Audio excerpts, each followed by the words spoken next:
സംരംഭകരത്തെ പെൺപെരുമ എന്ന സെഷൻ കഴിഞ്ഞിട്ടാണ് മാഡം വരുന്നത്. പേര്? എൻ്റെ പേര് അനു. ഓക്കെ. കമ്പനി പേര് വർഷ ഇക്കോ സൊല്യൂഷൻ. ഇന്ന് ഇതിന് മവോസിയിൽ എത്തിയതും അതുമായി ബന്ധപ്പെട്ട് ഇന്ന് സെഷൻ കഴിഞ്ഞു, അതിൻ്റെ അനുഭവങ്ങൾ കൂടിയുണ്ട്.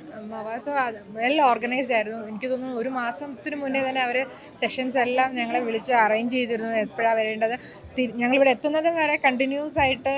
പിന്നെ ഇത്രയും വലിയൊരു പ്രോഗ്രാമിൻ്റെ പാർട്ടാവാൻ കഴിഞ്ഞത് വളരെ സന്തോഷം. ഈ ഒരു പ്രോഗ്രാം അത് ഉദ്ദേശിച്ച കാര്യം അതിനെ എങ്ങനെ കാണുന്നു?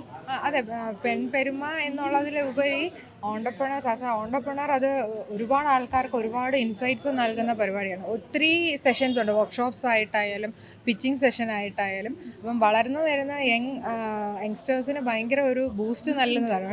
പണ്ടൊന്നും ഇങ്ങനെയുള്ള സെഷൻസും ആൾക്കാർക്ക് ഇതിനെപ്പറ്റി അറിയില്ലായിരുന്നു. ഇപ്പം ഒരുപാട് അവയർനെസ് ഇത് ത്രൂ ആൾക്കാർക്ക് കിട്ടും. എനിക്ക് തോന്നുന്നു കോവിഡിന് ശേഷം എന്ന് വേണമെങ്കിൽ നമുക്ക് പറയാം. ആ കോവിഡ് കാലഘട്ടത്തിൽ കൂടുതൽ സ്ത്രീകൾ സംരംഭക രംഗത്തേക്ക് ഇറങ്ങുന്ന ഒരു കാഴ്ച അതിന് മുൻപ് കൊണ്ടില്ലെന്നല്ല, പക്ഷെ അത് സജീവമായത് അതിനുശേഷമാണ്. ഇപ്പോൾ നമുക്കങ്ങനെ എടുത്ത് സ്ത്രീകൾ പുരുഷന്മാരൊന്നും പറയാൻ കഴിയില്ല. കൂടുതലും സ്ത്രീകൾ ഈ രംഗത്ത് സജീവമായി കഴിഞ്ഞു. അതിനെ എങ്ങനെയാണ് കാണുന്നത്? കൂടുതൽ സ്ത്രീകൾ നമ്മൾ കാണുന്നത് ആസ് ഒരു പാഷൻ്റെ പുറത്ത് ഒരു കുക്കിംഗ് അല്ലെങ്കിൽ അങ്ങനെയുള്ള നമ്മുടെ ഒരു നാച്ചുറൽ ആയിട്ടുള്ള ഒരു പാഷൻ ഉണ്ട്. ഇപ്പോൾ കുക്കിംഗ് അല്ലെങ്കിൽ സ്റ്റിച്ചിങ് അങ്ങനെയായിരുന്നു കൂടുതൽ വന്നുകൊണ്ടിരുന്നത്. പക്ഷേ ഇപ്പോൾ അത് വിട്ട് ആൾക്കാർ സ്റ്റാർട്ടപ്പ് പോലുള്ള പുതിയ ഐഡിയാസിലോട്ട് വന്ന് അത് എങ്ങനെ വെഞ്ചർ വലുതാക്കാം എന്നുള്ളതിനെ പറ്റി ആൾക്കാർക്ക് നല്ലൊരു ഇതുണ്ട്. അതിൽ ഒരുപാട് വിമൺ എൻ്റർപ്രണേഴ്സ് വരുന്നുണ്ട്.